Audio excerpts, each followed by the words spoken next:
Ménage, gardiennage, restauration ou encore événementiel, autant de prestations que le secteur de l'économie solidaire propose aux entreprises. L'objectif de la démarche, favoriser l'insertion des publics en difficulté. Un travail assuré notamment par l'ADIV, Agence pour la diversité entrepreneuriale. Notre volonté, c'est donc de mettre en relation des entrepreneurs issus de la diversité ou installés dans les territoires sensibles, les quartiers, avec les services achats des grandes entreprises. L'objectif en faisant cette mise en relation, c'est d'une part développer la politique d'achat responsable au sein de grands groupes, sous l'angle de la diversité, et d'autre part aider des entrepreneurs qui sont aujourd'hui défavorisés par les lois du marché à accéder à la commande privée et ainsi développer leurs entreprises et générer de l'emploi auprès des populations les plus en difficulté. On est sur du facility management, donc la gestion de sites, du ménage, du gardiennage, de l'accueil, de l'événementiel, mais pas seulement. On va être également sur des prestations intellectuelles, du type conseil en organisation, conseil en système d'information, de la formation. Les entreprises sont très consommatrices de formation en langue, formation en informatique. L'année dernière, sur l'ensemble des appels d'offres que nous avons gérés, 30% d'entre eux ont été transformés en contrats pour nos entrepreneurs. Un contrat sur 3. Ça signifie, alors qu'il n'y a pas de réglementation, et il n'y a pas d'obligation, et c'est juste le bon vouloir de la part des acheteurs. Ça signifie qu'ils ont trouvé des fournisseurs qui répondent à leurs besoins. Si ces fournisseurs de la diversité ont souvent le statut d'entreprise commerciale, d'autres bénéficient de celui d'entreprise d'insertion, profitant ainsi de subventions de l'État. Aujourd'hui, on a 7 entreprises d'insertion sur 3 grands pôles d'activité. Un pôle autour des métiers de l'événementiel et de la restauration événementielle, un pôle autour des métiers de la communication et un pôle autour du commerce équitable et du commerce responsable. On se rend compte que c'est souvent plus facile de travailler avec les grandes boîtes du CAC 40 qui sont engagées dans une démarche de responsabilité sociétale des entreprises, d'achat responsable. Donc on a des collaborations assez étroites avec beaucoup de grands groupes. On travaille beaucoup avec les agences d'événements sur nos métiers. Mais on travaille aussi beaucoup avec les collectivités sur un petit peu de 2 aspects, de la simple fourniture de prestations de services sans marché à procédure spécifique, adaptée, mais aussi on travaille aussi dans le cadre d'appels d'offres publics en intégrant notamment une vraie réponse aux clauses sociales et environnementales. On s'est rendu compte assez régulièrement que certains marchés se retrouvaient infructueux puisque certaines entreprises n'étaient pas en capacité d'y répondre.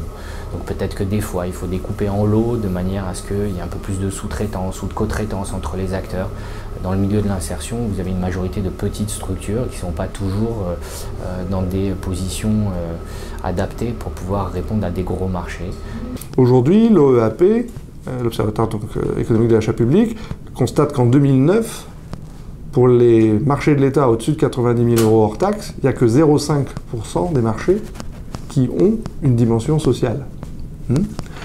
Donc, on part de très très loin. Il faut l'avoir en tête. Il y a une certaine forme d'a priori que l'État n'est pas ouvert à ce type de fonctionnement. Ces a priori émanant des services achats sont aussi liés au manque de maturité du secteur de l'insertion qui nécessite encore de s'aguerrir. Dans le monde de l'insertion, il y a un besoin de professionnalisation de même manière, enfin à la même vitesse que ce que fait l'acheteur. Et c'est le cadre d'ailleurs d'un programme de professionnalisation des structures d'insertion par activité économique qui est mis en œuvre par la Direction générale de l'emploi et de la formation, donc la DGFP, et qui a cette vocation, c'est-à-dire de professionnaliser, d'upgrader les compétences des SIAE pour qu'elles puissent répondre aux consultations. On entend trop souvent des structures de l'insertion dire « Oh, bah, nous, on ne sait pas comment répondre à un marché public » ou « Par principe, notre offre n'est pas considérée ». Le secteur de l'insertion souffre d'un déficit de visibilité, de notoriété, et les acteurs eux-mêmes ont souvent des difficultés à accéder à ces marchés-là, soit parce qu'ils sont peu organisés, parce que l'offre est relativement éclatée.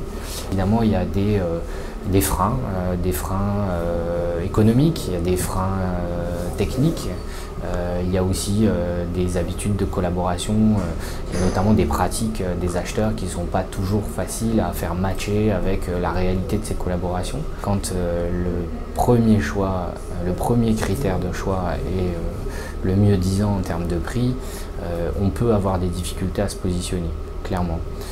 Donc nous accompagnons les services achats à bien comprendre quelles sont nos problématiques, à la fois en matière de gestion et de prestation de services. Donc ça nécessite effectivement, dans un premier temps, une vraie connaissance mutuelle de nos besoins et de nos enjeux, et dans un deuxième, une volonté un peu politique de collaborer sur d'autres terrains. Il est clair que cette rencontre entre la demande des acheteurs de l'État et l'offre des structures d'insertion par l'activité économique, elle demande à être entretenue, facilitée. Un chantier sur lequel travaille justement la DIV.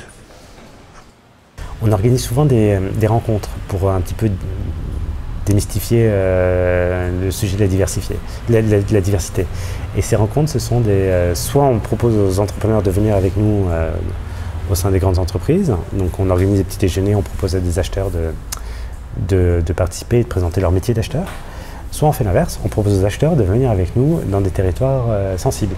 Donc on l'a fait à Cité des 3000, Cité des 4000, à la Courneuve, à Aulnay-sous-Bois, à Trappes, Corbeil-Essonnes, on l'a fait dans différents territoires.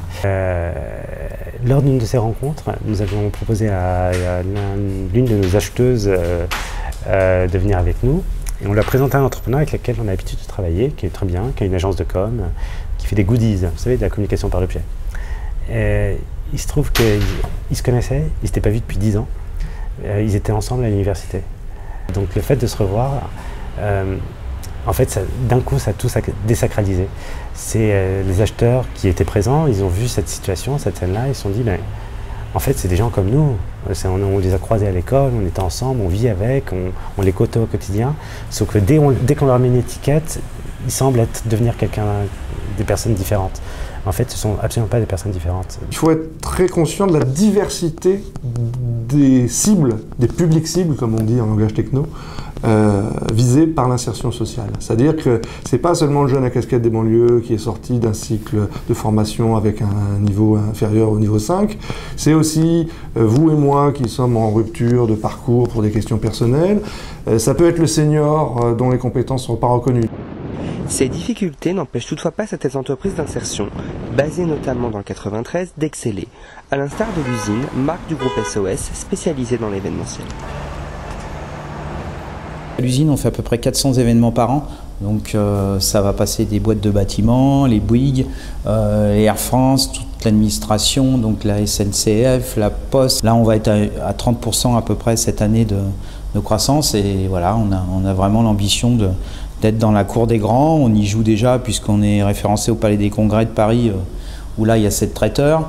La région de Île-de-France c'est pareil, bon c'était un choix important, mais avant ils avaient 6 traiteurs référencés les plus grands, et depuis 1 an et demi ils nous ont choisi en unique prestataire pour les événements au-dessus de 60 personnes, et voilà, c'est aussi une reconnaissance du monde de l'événementiel.